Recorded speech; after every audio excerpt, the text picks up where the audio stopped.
What's up, guys? So here's the question. How did an 18-inch tortoise end up my backyard in New York?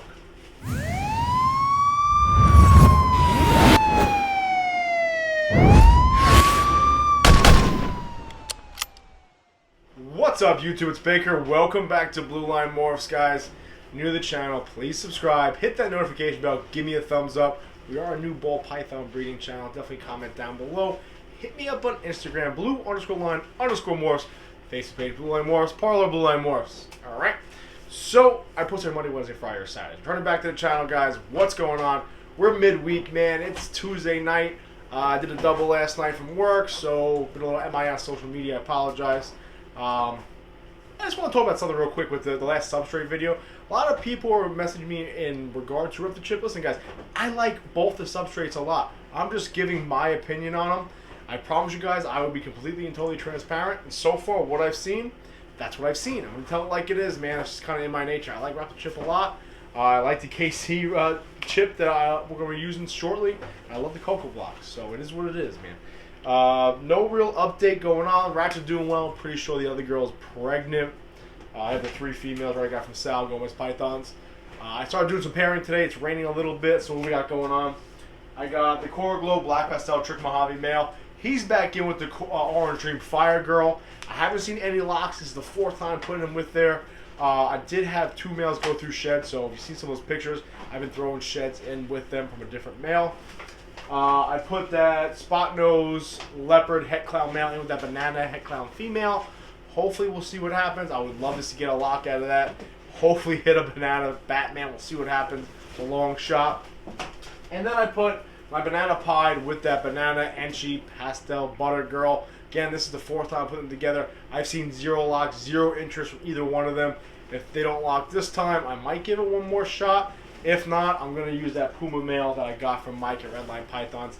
He just dropped his eye cap, so I'm thinking he's going to go and shed soon. With that being said, that's it, guys. Alright, so let's get right into this. A lot of people have been asking me about the tortoise that I have, the Sulcata, right? The African spur-thighed tortoise, where I got her from, what I have her, how, why, right? What I'm doing with her, what's my plan with her. They want to see more of her. Now, I know this channel is all about snakes. This video is going to be a little bit more about me and about the tortoise you hear thumping around behind me, or next to me. Oh, by the way, guys, the room I'm in now is 7.5 by 7.5. My other bedroom next door, that's just kind of vacant. I have like a blow-up mattress in it and some storage. That's like 12 feet by 12 feet. I'm thinking about moving my reptile room in there just because right now if I wanted to, I could fit 2 ARS racks on this wall, maybe a hatching rack and incubator here. With the tortoise in here, obviously it gets a little tight. She's not in here all year. Anyway, I think I'm going to move next door because I can fit like 3 or 4 ARS racks in there with a hatching rack, with a big incubator. So I think that's going to be happening this weekend. So stay tuned for that. I might do a nice little video about that. Also, this Friday and Saturday, I'm doing the video with Empire State Exotics. Anyway, okay. So if you've been following my channel, I spoke about how my love affair with reptiles essentially started with turtles, right? I was on the quad with my brother. I happened to run into, pretty much almost run over, a female eastern box turtle. It's relatively small. It's about that big. And then it kind of just took off from there with all reptiles. I was really young when that happened. Escalated to iguanas, tree frogs, bullfrogs, salamanders, other types of turtles, map turtles, sliders, tortoises, everything you could think of. I actually had a Sulcata. I was dating a girl about 10, 11, 12 years ago. For my birthday, she bought me a little hatchling Sulcata.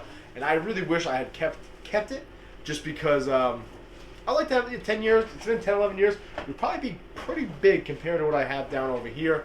It'd be really nice to have that tortoise still. But with that being said, I was in the police academy. One of my buddies was actually looking at turtles. And I said, listen, I have this Sulcata. At that time, I had like 9 turtles in my room. I said, I had this Sulcata. If you want it, I give it away to him. He still got it to this day. So at least in good hands. So flash forward to how did I get this Sulcata? So long story short, guys. Obviously, I have the social media, right? My family follows me with the snake page. My cousin, she passed away from breast cancer like 4 years ago. Before she passed away, her and her husband got a Sulcata as a hatchling.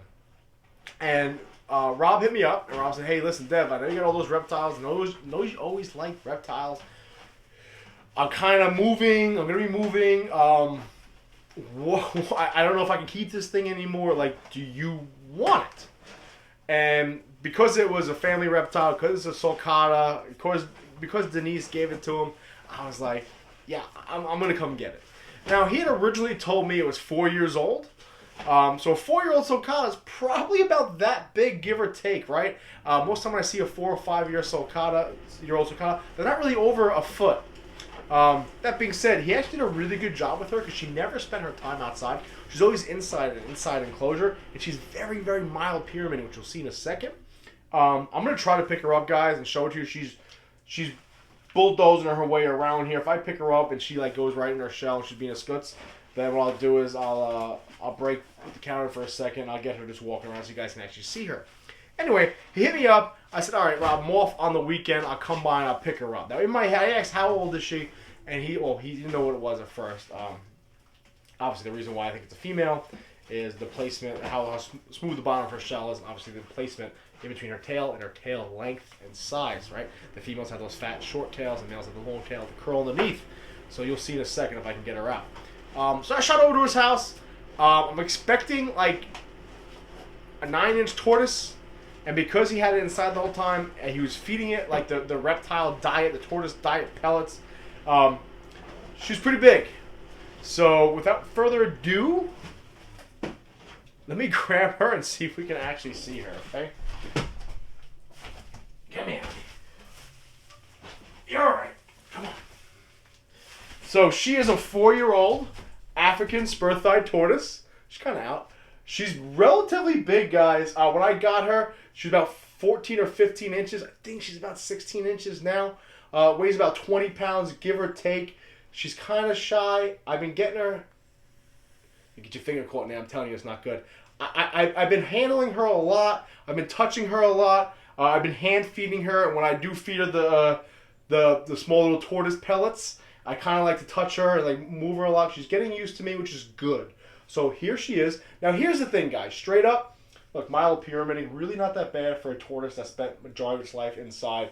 We're definitely gonna get a nice light on her, and hopefully as she grows, she'll smooth over. If you guys don't know, they don't have the proper nutrients, the proper UVB, UVA, etc. like that. The scoots, these individual things will start to pyramid and peak up when it should be smooth. So slight pyramiding, we're working on it. This is why I think she's a female. If you guys look, I'm sorry, honey. You see how wide this is right here? Normally the males will be a lot more thin, and the female kind of has open so the male can get down in there. But here she is. Now, I'm going to put her down because she's starting to freak out a little bit. I don't have a name for her, guys, okay? So if we can come up with a name, comment down below and help me out, all right? One of my friends said Ruby. I was going to name her Kahira, which is actually like Gaelic for warrior, a female warrior, but it kind of sounds like Japanese, like Kahira. So I'm not going to go with that. Honestly, this is my plan. I like turtles, right? Like the kid, I like turtles. In New York, from pretty much March through October, it's 65 and up. She's just going to hang out in my backyard and be a free roaming tortoise. That's the plan right now, man. As far as an enclosure inside, I'll do a video on that if you guys want. But I more or less just, my brother had an old like Walmart plastic pool left over. I threw her down in that. And I had put the hay down, and obviously I have the heater in here for the snake, so it's nice and warm in here for her, and the humidity level is just right for her. I keep some water in there for her, and that's really it, man. So that's my tortoise. That's how I got her.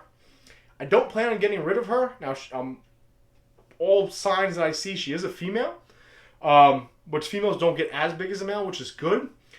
I know the next question I'm going to get is, you plan on breeding anytime soon? No, I don't think I'll ever breed sulcatas, man. There's a few reasons why. One, I like my snakes. It's a little bit easier, right? But also, the market is saturated with sulcatas, okay? When you see them in the store, they're essentially like this big, okay? And they're cute, and you put them in a tank, and they walk around. Flash forward, 10 years, 15 years, 20 years, and you have, 70, 80, 90-pound tortoise sometimes. So a lot of these things get surrendered. They don't get proper care. So I don't plan on ever breeding them. She's going to be strictly a pet. Obviously, this enclosure right here is temporary, so we'll see what happens. But her backyard's pretty much, she does what she wants. I have like an old dog cage that I cut in half. One's in the front, one's in the back. And one's like in the back of the yard, one's over here near my door, and she kind of just makes her way around the yard. Sun comes up, she does her thing. Sun goes down, she goes back in those hides, she hangs out. When I let Shelby out, Shelby does her rounds in the yard, and eventually she finds her, lets me know she found her. That's it. So there's my Sulcata. Comment down below. Let's get something going here to try to name this thing. Because she doesn't have a name. I keep calling her the Tortoise, the turtle, the tortoise. So with that being said, guys, that's the end of the video. Just want to introduce you to her. Hopefully I can get her walking around, get some more footage for you guys at the end of this video, her just kind of moseying around. But you guys got it. She's very cute. She's cool. We're going to get her used to being touched and handled. That way, like, she'll just be walking around, having a barbecue and stuff. But as always, guys, I really appreciate it. Be safe. Please remember, watch your six. Oh, yeah.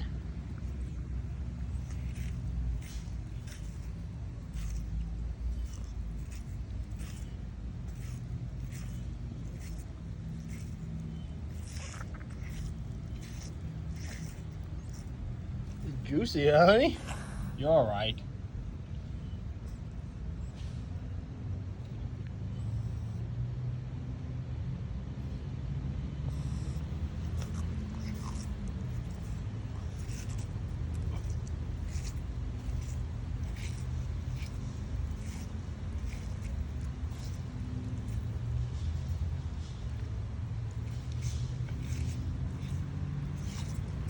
Okay.